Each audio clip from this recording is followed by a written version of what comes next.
bagi kita sekalian. Jemaat Tuhan yang terkasih, kita kembali bersyukur dapat bersama-sama beribadah pada minggu yang ke-18 setelah Trinitatis, pada minggu 16 Oktober 2022 ini.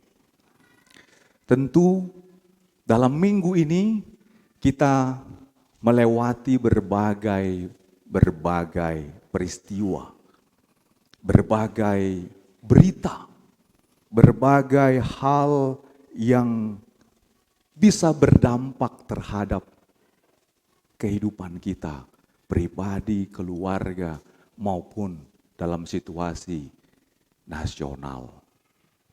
Karena itu, tidak ada yang kebetulan ketika firman Tuhan menuntun umat dalam tema Allah menjawab setiap pergumulan. Sekali lagi Bapak Ibu, Allah menjawab setiap pergumulan.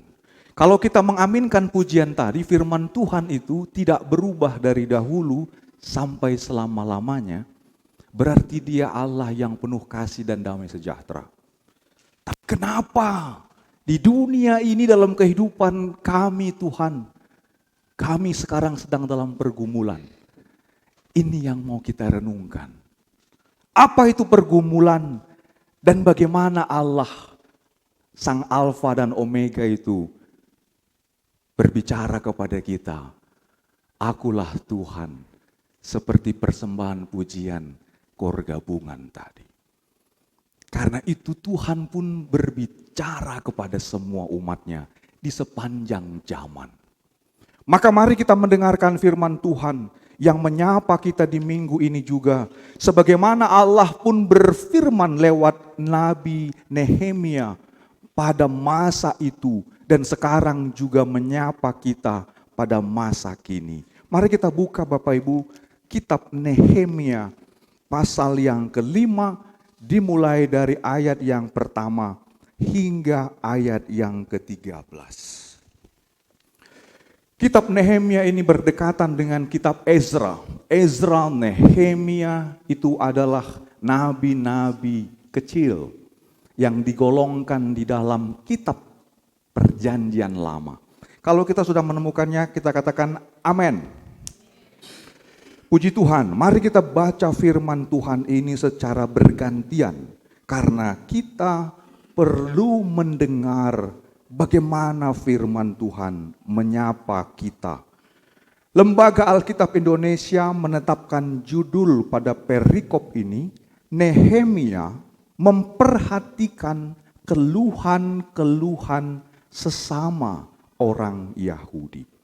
Kami mulai dari ayat yang pertama, Bapak Ibu sekalian ayat yang selanjutnya. Nehemia 5 ayat 1 sampai 13. Maka terdengarlah keluhan yang keras dari rakyat dan juga dari pihak para istri terhadap sesama orang Yahudi. Ada yang berteriak, anak laki-laki dan anak perempuan kami banyak, dan kami harus mendapat gandum, supaya kami dapat makan dan hidup. Dan ada yang berteriak, ladang dan kebun anggur dan rumah kami gadaikan untuk mendapat gandum pada waktu kelaparan. Juga ada yang berteriak, kami harus meminjam uang untuk membayar pajak yang dikenakan raja atas ladang dan kebun anggur kami. Sekarang, walaupun kami ini sedarah sedaging dengan saudara-saudara sebangsa kami, dan anak-anak kami sama dengan anak-anak mereka, namun kami terpaksa membiarkan anak-anak lelaki dan anak-anak perempuan kami menjadi budak, dan sudah beberapa anak perempuan kami harus membiarkan diri dimiliki orang. Kami tidak dapat berbuat apa-apa karena ladang dan kebun anggur kami sudah di tangan orang lain. Maka sangat marahlah aku ketika ku dengar keluhan mereka dan berita-berita itu. Setelah berpikir masak-masak, aku menggugat para pemuka dan para penguasa. Kataku kepada mereka, masing-masing kamu telah makan riba dari saudara-saudaramu. Lalu kuadakan terhadap mereka suatu sidang jemaah yang besar. Berkatalah aku kepada mereka, kami selalu berusaha sedapat-dapatnya untuk menebus sesama orang Yahudi yang dijual kepada bangsa-bangsa lain, tetapi kamu ini justru menjual saudara-saudaramu supaya mereka dibeli lagi oleh kami. Mereka berdiam diri karena tidak dapat membantah. Kataku, tidaklah patut apa yang kamu lakukan itu. Bukankah kamu harus berlaku dengan takut akan Allah kita untuk menghindarkan diri dari cercaan bangsa-bangsa lain, musuh-musuh kita? Juga aku dan saudara-saudaraku dan anak buahku telah membungakan uang dan gandum pada mereka. Biarlah kita hapuskan hutang mereka itu. Biarlah kamu kembalikan kepada mereka hari ini juga ladang mereka, kebun anggur, kebun zaitun, dan rumah mereka. Pula hapuskanlah hutang mereka, yakni uang serta gandum, anggur, dan minyak yang kamu tagih daripada mereka.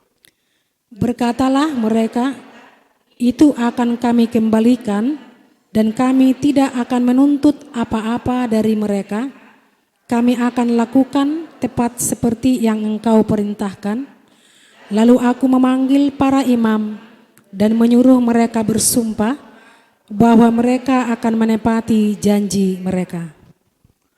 Juga ku kebas lipatan bajuku sambil berkata, demikianlah setiap orang yang tidak menepati janji ini akan dikebas Allah dari rumahnya dan hasil jerih payahnya. Demikianlah ia dikebas dan menjadi hampa. Dan seluruh jemaat berkata, amin. Lalu memuji-muji Tuhan. Maka rakyat berbuat sesuai dengan janji itu. Amin. Sampai demikian pembacaan firman Tuhan. Bapak Ibu, menarik nggak membaca kitab Nehemia ini? Ayo, jujur, menarik nggak? Karena memang paling banyak orang tidak suka dengan kitab, mulai dari kitab Imamat. Imamat, Bilangan, Ulangan, Yosua, Hakim-hakim, Raja-raja, terus sampai kitab-kitab Nabi kecil. Nggak suka orang membacanya. Kenapa Bapak Ibu? Karena berisi sejarah. Boro-boro membahas sejarah. Sejarah hidupku aja udah begitu berat amang pendeta gitu ya. Betul. Karena sejarah ini tidak bisa dilupakan. Ini diingat oleh mereka. Seperti khotbah 2 minggu yang lalu. Bagaimana kitab peratapan itu dituliskan. Sehingga sekarang kita mengerti kenapa dari minggu lalu firman Tuhan itu berlanjut dari Mazmur sampai kepada kitab-kitab sejarah. Dan hari ini sampai juga di kitab Nehemia.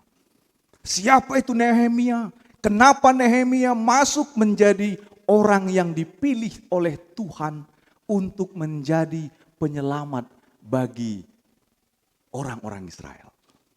Karena itu, kalau kita hanya baca kitab pasal 5 ini, memang hanya sedikit yang kita dapat peristiwanya. Jadi bagaimana kita cara mengetahuinya? Kita harus baca dari pasal 1 Bapak Ibu. pasal 2, 3, 4, 5 sampai pasal 13 kita ngerti nanti. Berarti Nehemia itu dipilih Tuhan untuk menjadi seorang nabi yang menguatkan iman orang Israel. Kenapa harus dikuatkan iman mereka? Karena mereka tidak lagi hidup dalam iman kepada Tuhan. Kenapa? Karena sudah hancur kehidupan mereka. Banyak yang ditawan tapi masih ada yang tertinggal. Yang ditawan ini, yang dibawa ke Babel, Persia itu adalah orang-orang pilihan. Salah satunya Nehemia. Nehemia ini seorang nabi juga seorang juru minum. Bayangkan Bapak Ibu, Raja Persia tidak sembarangan memilih seorang juru minum. Karena kalau sembarangan memilih juru minum, urusannya mati. Raja bisa tewas. Jadi diseleksilah siapa yang pintar tentang minuman. Dan bagaimana cara menghidangkan minuman. Dan dari banyak juru minum, Nehemia orang yang paling dekat dengan Raja Persia. Luar biasa. Dari mana kita bisa tahu? Dari pasal 1. Mari kita coba mundur ke pasal 1. Enak kan kalau kita baca dari pasal 1. Tapi kami akan mencoba membuat intisari dari pasal-pasal itu. Supaya kita bisa tahu siapa itu Nehemia. Supaya kita bisa melihat apa maksud Tuhan bagi Nehemia. Lompat saja ke ayat yang terakhir. Ayat yang terakhir B. Kalau pasal 1 ini berjudul Nehemia, doa Nehemia bagi orang Israel. Ayat yang terakhir dari 11b. Ketika itu aku juru minuman raja. Lompat ke pasal 2 ayat 1. Pada bulan Nisan tahun ke-20 pemerintahan Raja Artasasta, itu Raja Persia yang berkuasa pada waktu itu, di seluruh dunia. Semua bangsa takluk, bahkan Israel pun tunduk harus bayar pajak sama Raja Persia. Ketika menjadi tugasku untuk menyediakan anggur, aku mengangkat anggur dan menyampaikannya kepada Raja. Karena aku kelihatan sedih, yang memang belum pernah terjadi di hadapan raja, bertanyalah ia, maksudnya raja kepadaku, mengapa mukamu muram walaupun engkau tidak sakit? Engkau tentu sedih hati. Lalu aku menjadi sangat takut, jawabku kepada raja. Jadi Raja Artasasta melihat raut wajah Nehemia. Kenapa Nehemia wajahmu kok muram?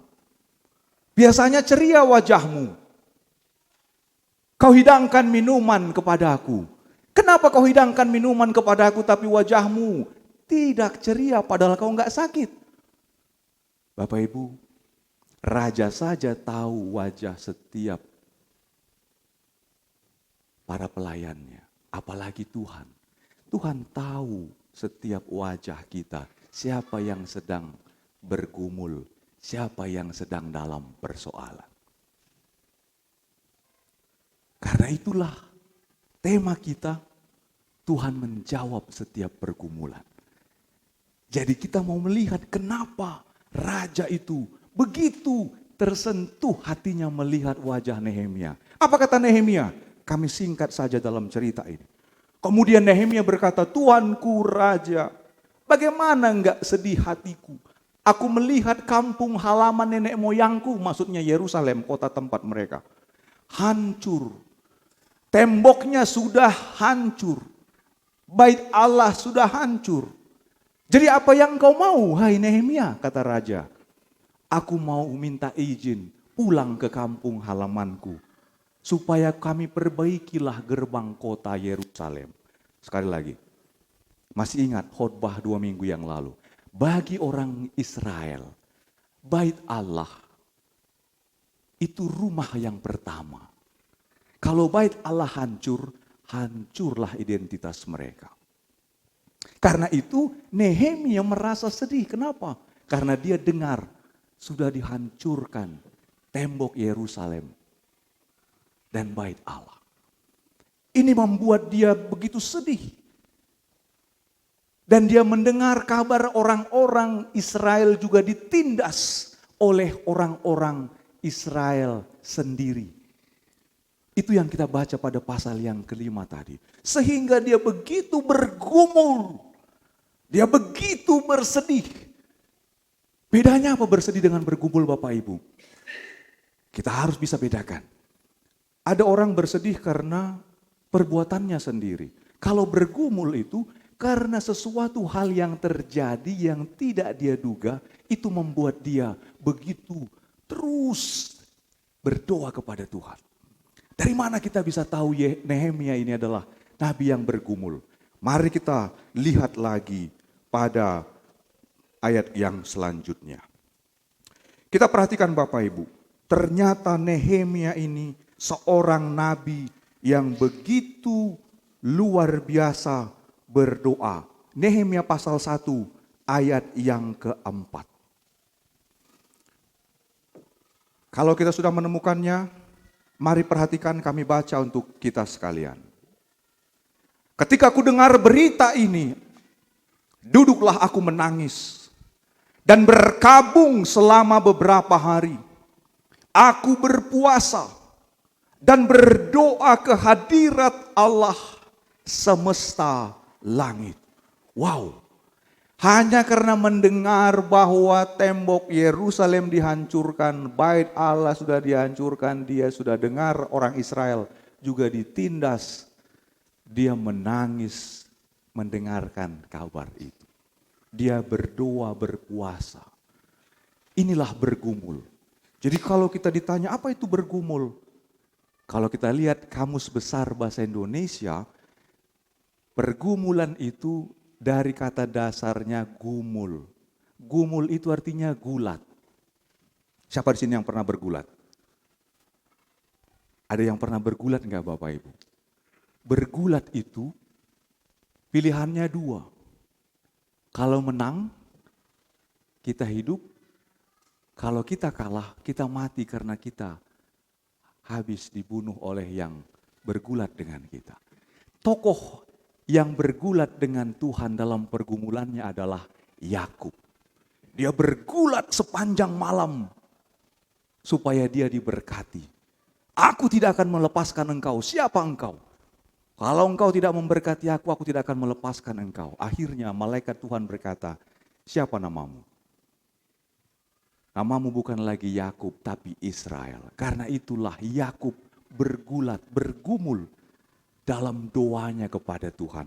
Dari situlah kemudian dipakai istilah pergumulan. Orang yang bergumul adalah yang setiap malam dia berdoa kepada Tuhan. Tuhan, aku gak akan berhenti berdoa sebelum kau jawab doaku. Itulah pergumulan.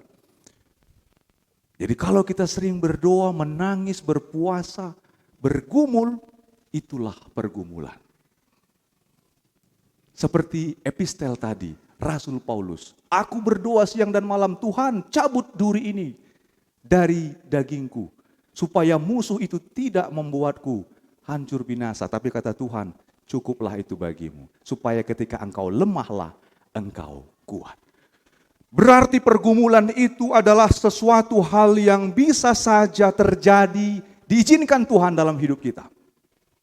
Kenapa Tuhan membiarkan pergumulan terjadi pada bangsa Israel? Karena memang inilah akibat dari mereka meninggalkan Tuhan di dalam kehidupan mereka. Sehingga Tuhan membiarkan bangsa Babel untuk menawan dan membuang mereka. Tetapi Tuhan baik karena ada orang yang mau berdoa, ada orang yang mau berpuasa, ada orang yang mau terus datang kepada Tuhan. Sehingga Tuhan berbelas kasihan lewat raja Persia.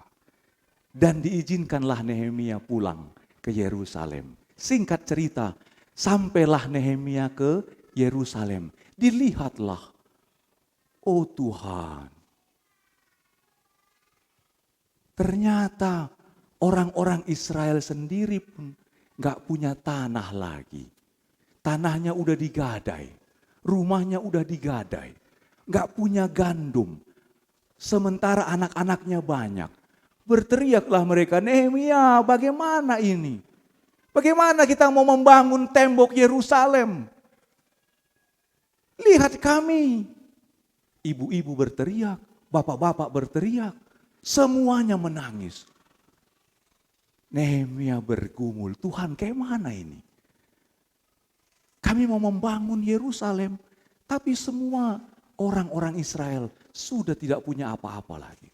Ternyata diselidiki oleh Nehemia, ada orang-orang tertentu, para pemuka-pemuka yang berkonspirasi dengan para penguasa, bupati-bupati pada masa itu, Bupati Samaria. Yang dikatakan pada pasal-pasal yang selanjutnya, mereka itu menjadi alat-alat dari bangsa asing untuk menindas bangsa mereka sendiri. Akhirnya Nehemia marah.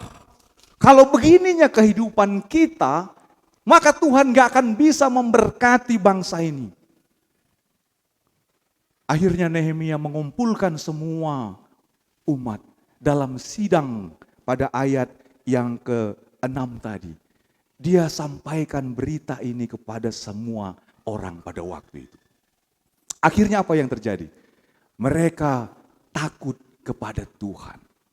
Mereka takut kepada Tuhan, itu dibuktikan dari perkataan mereka ketika mereka mendengarkan apa yang diterangkan oleh Nehemia. Supaya mereka mengembalikan ladang, kebun anggur, kebun zaitun, rumah mereka, dan menghapuskan hutang mereka, yakni hutang uang serta gandum, serta anggur. Jangan lagi ditagih, karena Tuhan tidak suka masyarakat Israel menindas sesamanya. Bapak Ibu, sering kan itu terjadi? Sering sekali itu terjadi. Kalau kita ditindas oleh bangsa lain, itu wajar. Karena begitulah pada masa itu pemerintahan berlangsung. Bangsa yang kuat menindas bangsa yang lemah. Setelah ada deklarasi dari hak asasi manusia, maka tidak ada lagi penindasan bangsa kepada bangsa yang lain. Meskipun perang masih terjadi sampai hari ini antara Rusia dan Ukraina. Tapi sesungguhnya semua masyarakat semakin sadar. Tidak boleh ada peperangan satu negara, satu bangsa kepada yang lain. Tapi yang lucu dan yang aneh adalah, kok bisa sesama orang Yahudi menindas sesamanya? Saya nggak bisa bayangkan kalau kita punya anak laki-laki dan perempuan, kemudian kita harus relakan anak kita ini menjadi budak kepada sesama bangsa kita, karena kita nggak bisa bayar hutang. Diperbudaklah anak-anak kita. Yang paling mengerikan, anak perempuan diambil. Gak ada sinamot. Jadi jangan kita kira masih lebih enak orang Batak. Orang Batak anak perempuannya kalau mau diserahkan itu harus ada sinamot.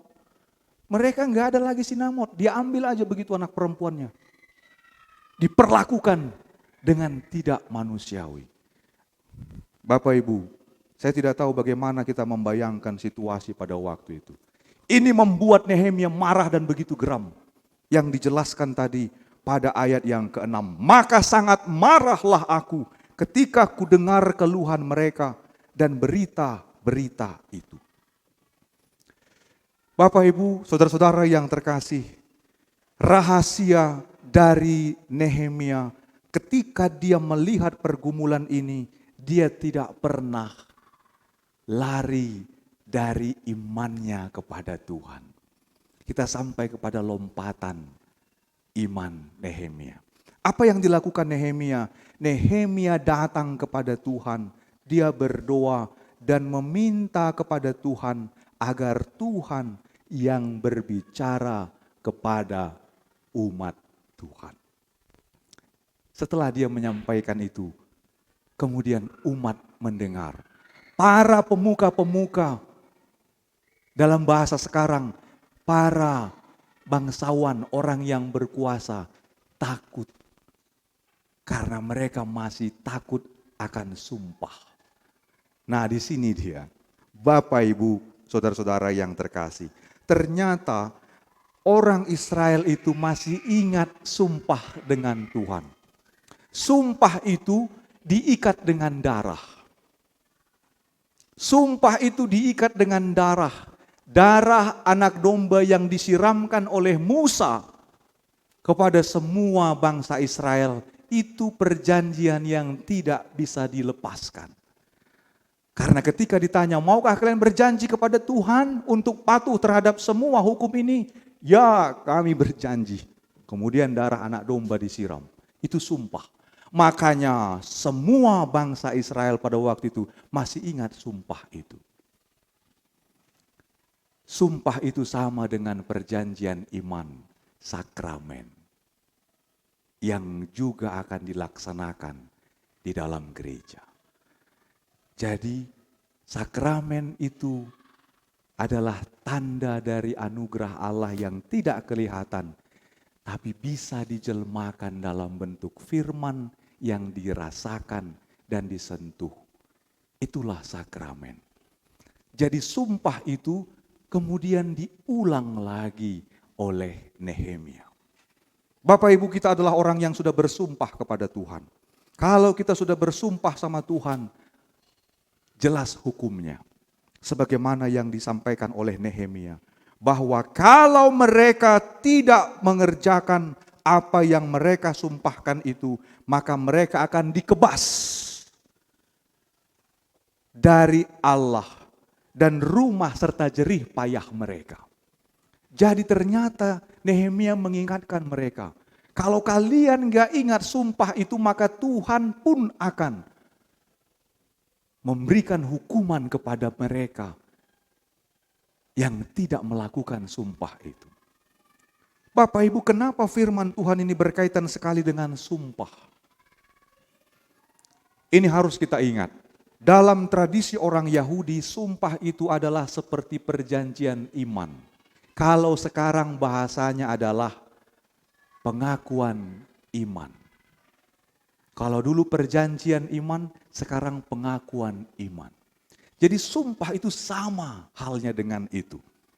Ketika kita berjanji sama Tuhan, aku percaya kepada Allah Bapa, aku percaya kepada anaknya Tuhan Yesus Kristus, aku percaya kepada Roh Kudus, itu sumpah kepada Tuhan. Maka kalau percaya kepada Allah yang Alfa dan Omega itu, Dia yang menyertai. Jadi jangan takut untuk segala persoalan yang dihadapi. Inilah sumpah yang sudah kita ikat kepada Tuhan, dan ini yang mengingatkan umat Tuhan lewat Nabi Nehemia. Karena itu rahasia dari iman Nehemia disampaikan kepada semua umat, dan semua umat mau untuk melakukannya. Akhirnya kalau kita baca pasal yang ke-6, pasal yang ke-7, akhirnya bangsa Israel dipulihkan Tuhan. Mereka ditolong, dibangunlah tembok Yerusalem, dibangunlah bait Allah, sampai nanti diteruskan, berdirilah bait Allah kembali, dan Tuhan memberkati bangsa Israel. Jadi Bapak Ibu, inti dari firman Tuhan ini adalah tidak akan bisa umat Tuhan pulih dari pergumulan kalau mereka tidak memperbaiki iman dan kerohanian mereka.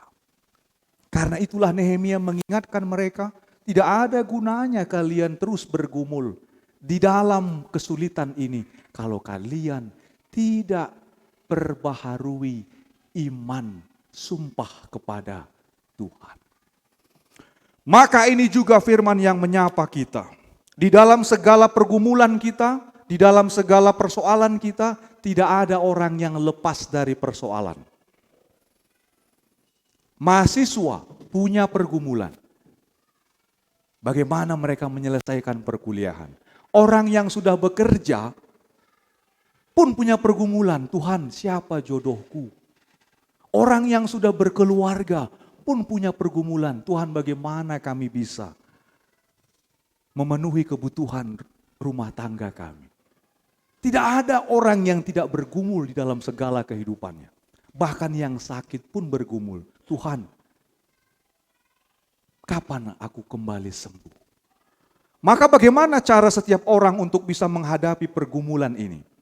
Bagaimana cara setiap umat Tuhan harus kuat menghadapi pergumulan ini? Nabi Nehemia mengingatkan, kalau kita tidak kembali membaharui iman kita, sumpah kita, janji iman kita kepada Tuhan, maka tidak ada kekuatan yang membuat kita mampu mengatasi itu. Jadi Bapak Ibu, yang pertama dilakukan Nehemia adalah dia mengajak umat membaharui iman mereka kepada Allah. Maka ini juga yang menjadi kekuatan kita. Mari kita baharui iman kita untuk percaya kepada Allah, Dia Alfa dan Omega. Akulah Tuhan, seperti persembahan pujian tadi. Jadi jangan ragu, karena Tuhan tahu segala pergumulan dan persoalan hidup kita. Karena itulah Tuhan tidak membiarkan setiap umatnya di dalam menghadapi segala pergumulan dan tantangan. Tuhan selalu punya cara untuk menjawab setiap pergumulan itu. Tidak ada orang yang bisa menyelesaikan pergumulan hidupnya sendiri tanpa Tuhan. Tidak ada orang yang mampu menyelesaikan kesulitan hidupnya sendiri tanpa Tuhan. Sebab itulah kita membutuhkan Tuhan di dalam menghadapi segala pergumulan kita.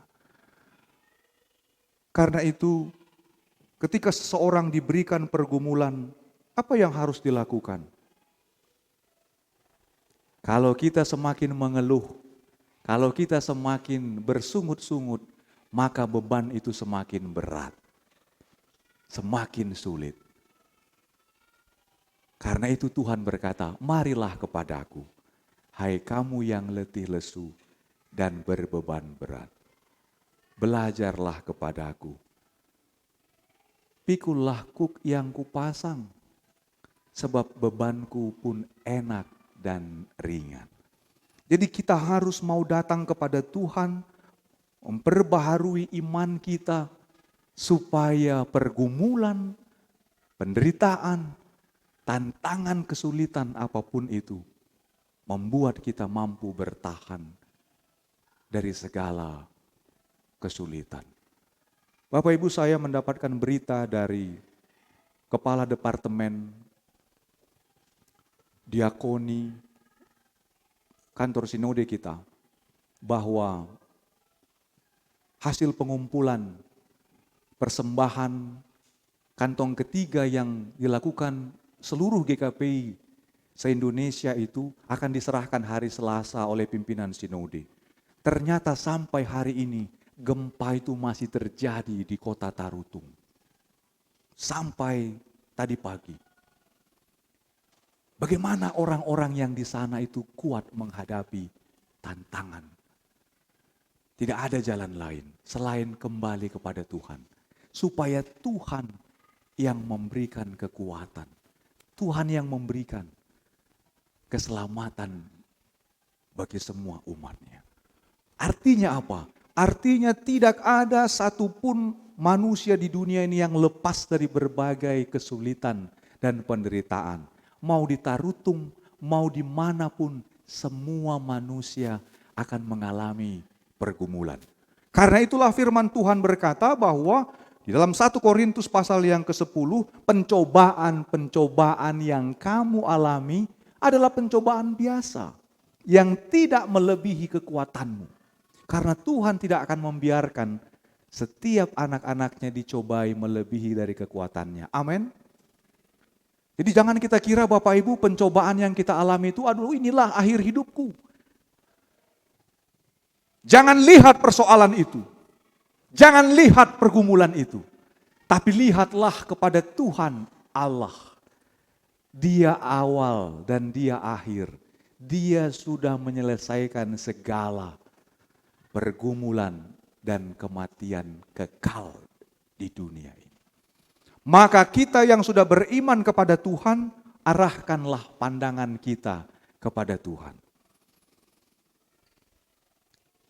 Seorang pendeta ketika dia menikah, dikaruniai seorang anak. Kemudian dia harus menerima kenyataan bahwa istri dan anaknya meninggal. Sanggupkah seorang pendeta berkhotbah? Sanggupkah seorang pendeta menghibur jemaatnya ketika istri dan anaknya meninggal? Dia bilang, saya tidak sanggup. Hampir 1 minggu dia menangis, dia marah sama Tuhan. Karena dia merasa, tidak adil Engkau Tuhan. Kenapa Kau biarkan terjadi dalam hidupku? Aku sudah melayani Engkau. Aku sudah mengikut Engkau. Aku sudah bersaksi tentang Engkau. Kenapa Kau biarkan aku menghadapi pergumulan yang berat? Bapak Ibu, pendeta juga manusia. Dia menangis. Dia menjerit. Karena tidak terima akan pergumulan hidupnya. Apa yang membuat dia bangkit? Ternyata ketika dia dengar anak-anak bernyanyi, maka jiwaku pun memujimu, sungguh besar Kau Allahku. Maka jiwaku pun memujimu, sungguh besar Kau Allahku. Karena dia orang Batak, dia bilang begini nyanyinya. Marendeau Tuhan mamujiho, ode bata sangap doho. Marendeau Tuhan mamujiho, ode bata sangap maho. Ternyata ketika dia menyanyikan itu, pergumulannya itu menjadi ringan. Dan dia sanggup berdiri, makan, dan kembali bertenaga. Dia akhirnya bisa berdoa dan melayani Tuhan. Bapak Ibu, kalau kita bergumul sendiri sembunyi di kamar, kita kunci kamar, makin menangis kita, makin beratlah pergumulan itu. Gak ada gunanya. Jadi apa yang harus dilakukan? Ketika pergumulan itu datang, jangan sendirian. Datanglah kepada persekutuan. Datanglah kepada gereja. Bernyanyilah puji Tuhan. Dengarkan persembahan pujian tadi. Akulah Tuhan yang tidak pernah meninggalkan setiap umat yang percaya. Karena semua pergumulan itu Tuhan yang selesaikan. Bapak Ibu, apapun pergumulanmu, di kampus, di pekerjaan, di rumah, jangan biarkan pergumulanmu itu membuat beban hidupmu semakin berat. Datang kepada Tuhan, puji Dia. Maka jiwaku pun memujimu, sungguh besar Kau Allahku. Maka jiwaku pun memujimu, sungguh besar Kau Allahku. Kenapa? Karena lagu itu berkata, kalau masih bisa kita lihat bintang, kalau masih bisa mata kita melihat matahari, kalau masih bisa mata kita melihat sesama kita di gereja, betapa besarnya kasih Tuhan itu. Kita angkat pujian ini Bapak Ibu. Kita nyanyikan Bang Sapri. KJ berapa Bapak Ibu? KJ 64, bila kulihat bintang gemerlapan. Jadi kalau mata kita masih melihat cara Tuhan menyertai kita, mari kita bilang, maka jiwaku Tuhan memuji Engkau. Kita angkat nyanyian ini, ayat yang pertama.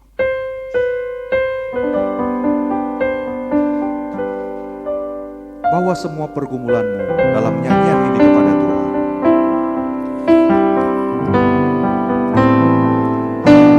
Bila kulihat bintang gemerlapan dan bunyi guru riuh ku dengar. Ya Tuhanku tak putus, Ya Tuhanku tak putus, aku heran melihat ciptaanmu yang besar. mari puji Tuhan. Maka jiwaku pun memujimu. Amin. Sungguh besar Kau Allahku. Maka jiwaku pun memujimu. Sungguh besar Kau Allahku. Bapak Ibu, Allah kita lebih besar dari pergumulan kita. Jadi jangan biarkan pergumulan itu yang membuat hidupmu semakin berat. Justru Allah kita berkata, marilah kepadaku, hai kamu yang letih lesu dan berbeban berat. Karena dia Allah yang besar. Amang Panggabean, Inang Boru Limbong, jangan biarkan rasa sungkan malu membawa anak-anak kita Haikal dan Aditya kepada Tuhan. Biarkan mereka belajar kepada Tuhan dalam kelas katekisasi. Dan sekalipun hari ini Epran akan menerima baptisan, itu membuat kita sama. Boru nipat tapi sama di hadapan Tuhan. Mau kecil, mau besar, mau tua, mau muda, sama di hadapan Tuhan. Kenapa? Karena dia Allah yang mengasihi semua manusia. Apapun pergumulan, apapun harapan, Bapak Ibu, ingat firman Tuhan hari ini. Tuhan berkuasa, sanggup menyelesaikan segala pergumulan hidup kita. Beriman kepadanya, puji dia dengan iman yang tulus. Amin, kita berdoa. Tuhan, kami bersyukur untuk firman-Mu yang mengingatkan kami di minggu ke-18 setelah Trinitatis ini. Ada banyak pergumulan, ada banyak persoalan, ada banyak tantangan, ada banyak penderitaan yang Tuhan lihat ada di tengah jemaat. Karena itu Tuhan, firman-Mu mengingatkan kami sebagaimana Nehemia berbicara kepada umat Israel. Sekalipun mereka dirundung kesulitan ekonomi, pekerjaan, rumah, bahkan pertengkaran di sesama mereka. Tapi semua dipulihkan ketika mereka ingat sumpah, perjanjian iman mereka kepada Allah. Dan Allah sanggup memulihkan mereka. Maka Tuhan, Engkau juga Allah yang sanggup memulihkan segala pergumulan setiap jemaat-Mu. Karena itu Tuhan, lihatlah, dengarlah setiap pergumulan jemaat-Mu yang datang kepadamu, berseru dalam setiap doa mereka. Tuhan, kasihani mereka, berikan mereka kekuatan iman, agar mereka mampu berkata dengan iman mereka, maka jiwaku memuji Engkau, sungguh besar Engkau ya Allahku. Kami bersyukur Tuhan untuk firman-Mu pada minggu ini. Dengan penuh sukacita kami juga mengingat setiap jemaat-Mu yang bersyukur karena ulang tahun pernikahan mereka. Kami berdoa Tuhan untuk keluarga Bapak Nala Huta Suit dan Inang Anastasia Maya Pitaloka Boru Sitepu. Di dalam penyertaan Tuhan, mereka senantiasa terus hidup di dalam kasih-Mu, menjadi keluarga yang takut akan Tuhan. Maka Tuhanlah yang senantiasa memberkati mereka di dalam pekerjaan, di dalam setiap apapun yang menjadi kerinduan mereka.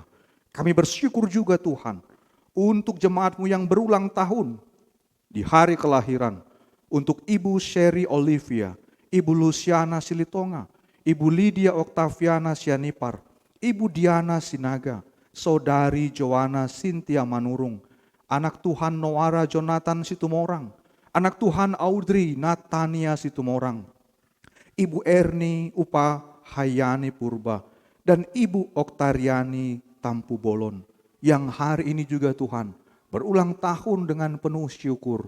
Maka Tuhanlah yang juga memberkati setiap jemaat Tuhan yang berulang tahun, agar mereka terus melihat betapa besarnya kasih Tuhan di dalam hidup mereka. Dan di dalam segala pergumulan, di dalam segala tantangan, persoalan apapun Tuhan, Engkau yang menguatkan mereka untuk bisa melewatinya, karena Engkau Tuhan Allah yang tidak berubah. Engkau Allah yang berkuasa, penuh dengan damai sejahtera. Terima kasih Tuhan untuk semua penyertaan-Mu. Kami serahkan juga ibadah sakramen baptisan kudus ini ke dalam tangan kasih-Mu, sebab Tuhanlah yang melakukannya di tengah-tengah gereja-Mu. Sebab firman Tuhan yang menyertai kami untuk dapat melakukannya. Kami serahkan seluruh kehidupan jemaat Tuhan selama 1 minggu ke depan hanya di dalam nama Tuhan Yesus Kristus, Juru Selamat kami yang hidup. Amin. Jemaat Tuhan yang terkasih, sebelum kita masuk ke dalam persiapan untuk sakramen baptisan kudus, marilah kita memuji Tuhan. Kita mengangkat pujian kita dari pelengkap kidung jemaat nomor 154 ayat 1 sampai 2. Dan pada ayat yang kedua nanti kami mengundang orang tua untuk berdiri.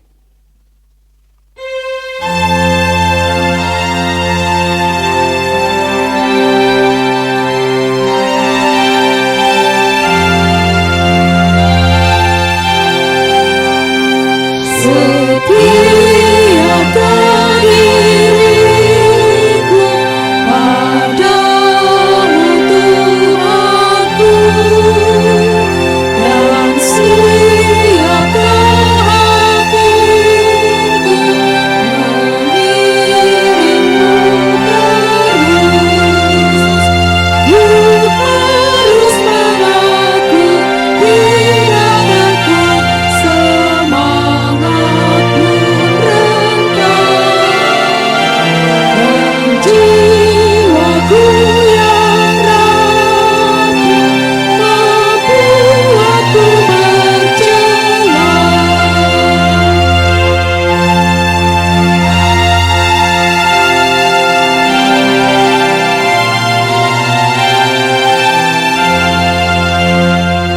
Kau panggil aku Tuhan, ku datang padamu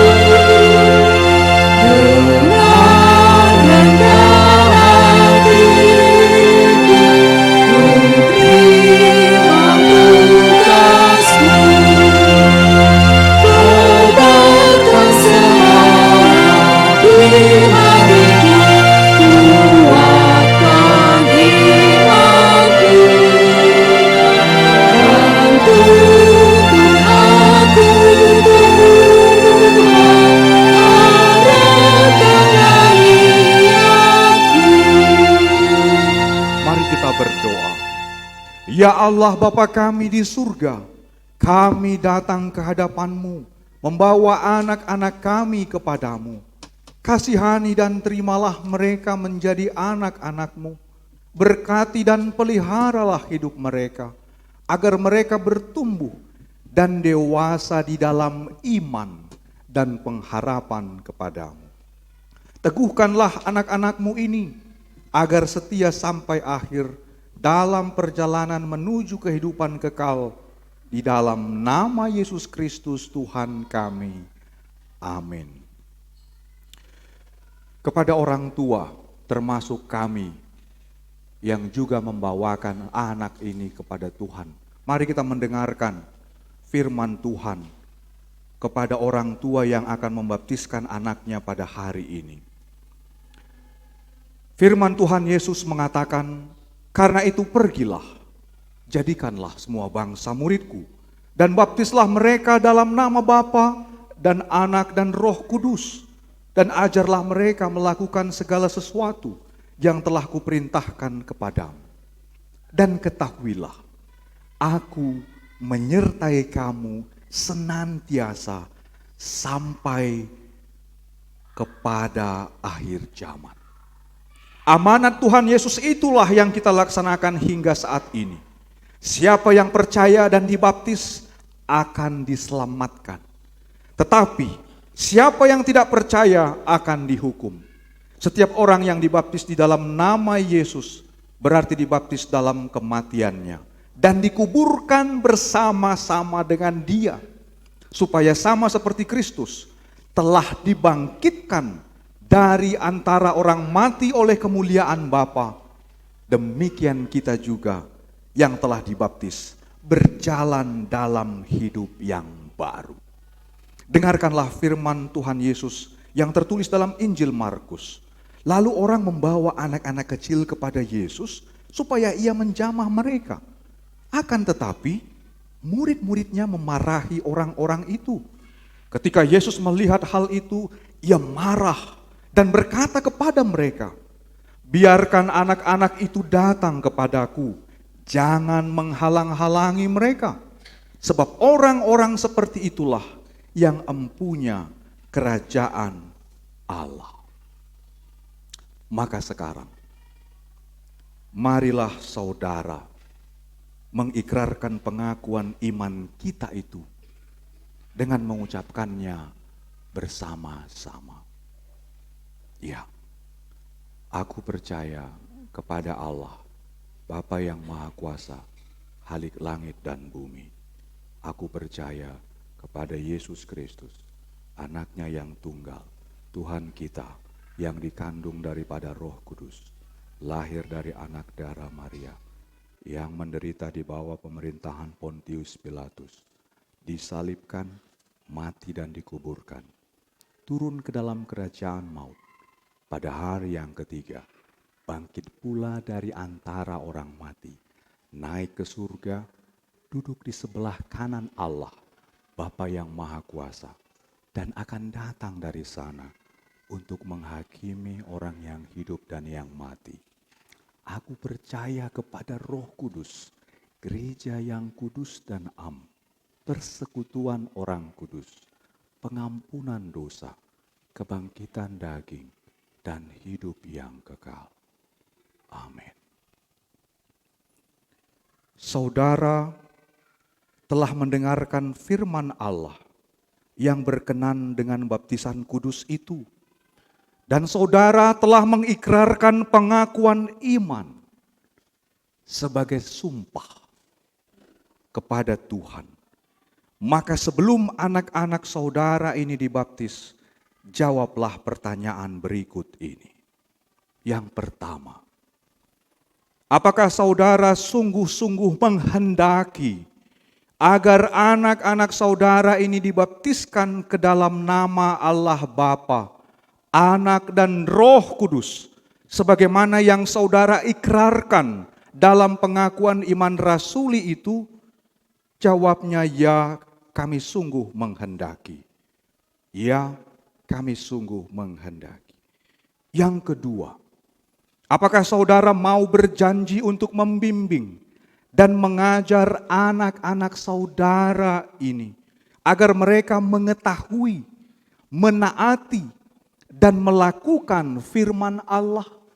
Jawabnya, ya, kami berjanji. Ya, kami berjanji. Yang ketiga, apakah saudara mau menyuruh atau menghantar anak-anak saudara ini ke gereja untuk mempelajari firman Allah dengan benar Seperti yang juga diajarkan dalam gereja ini, supaya mereka menjadi warga jemaat yang hidup di dalam Tuhan Yesus Kristus. Jawabnya, ya kami mau. Ya kami mau. Dengan demikian, kita telah berjanji di hadapan Tuhan dan jemaatnya yang bersekutu pada hari ini. Kiranya Tuhan menguatkan saudara untuk melakukan semuanya itu. Maka marilah kita menyerahkan anak-anak ini kepada Tuhan melalui sakramen baptisan kudus ini.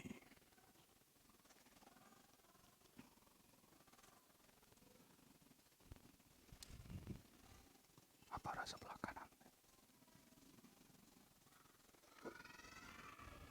Yang pertama kami panggilkan kepada Efran Joy Panggabean berserta kedua orang tuanya.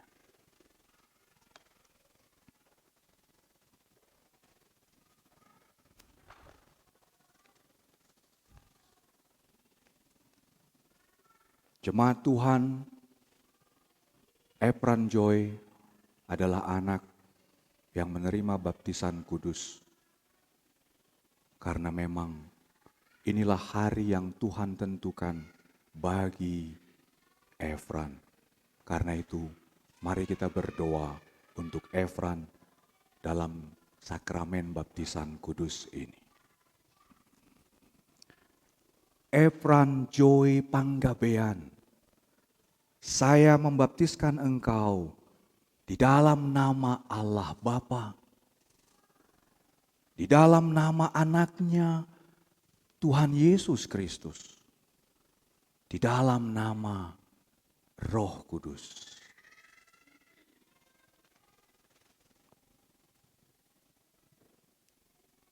Kiranya Tuhan Allah memberkati engkau dan memelihara engkau sejak hari masukmu ini ke dalam kerajaan Allah sampai selama-lamanya. Amin. Efran, Tuhan Yesus mengasihimu. Amang Inang silakan berbalik. Tetap, ya. Jemaat Tuhan, inilah Efran Joy Panggabean. Sambutlah dia dan doakanlah dia menjadi anak Tuhan bersama-sama dengan orang tua dan di seluruh jemaat. Sampaikan salam. Ya. Silakan kembali.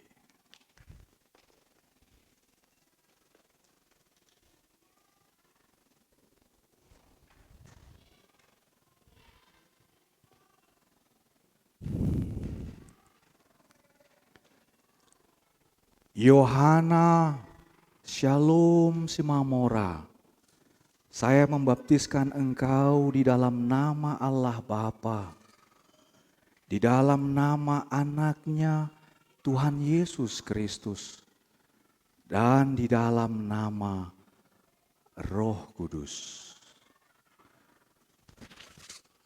Kiranya Tuhan Allah memberkati engkau dan memelihara engkau sejak hari masukmu ini ke dalam kerajaan Allah sampai selama-lamanya.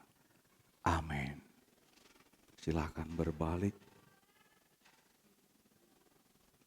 Bapak Ibu, sambutlah Yohana Shalom Simamora. Doakanlah dia menjadi anak yang takut akan Tuhan. Demikian juga kami orang tuanya yang akan mengajar dan membawa anak ini untuk belajar firman Tuhan sebagaimana yang diajarkan oleh gereja ini.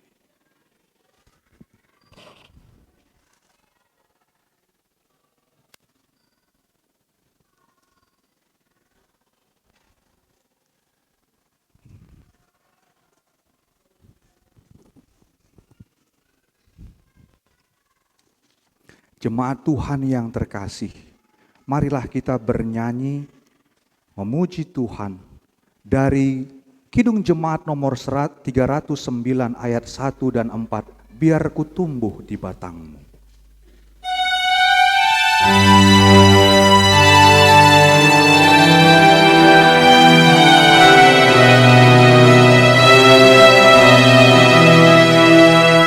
Biar ku tumbuh di batangmu, yang pokok anggur yang berat,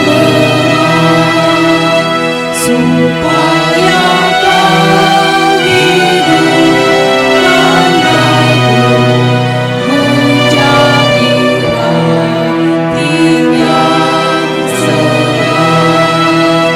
Jika engkau kering bertan, aku berbuah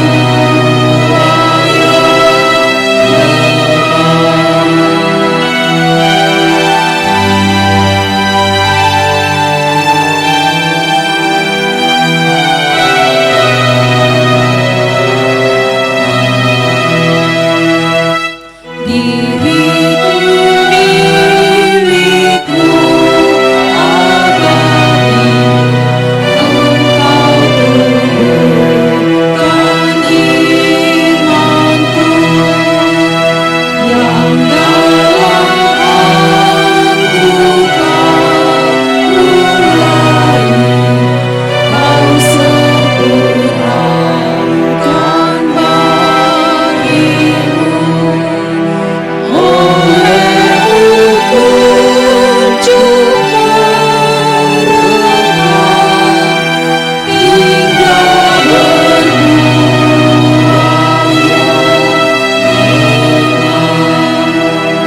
Marilah kita berdoa.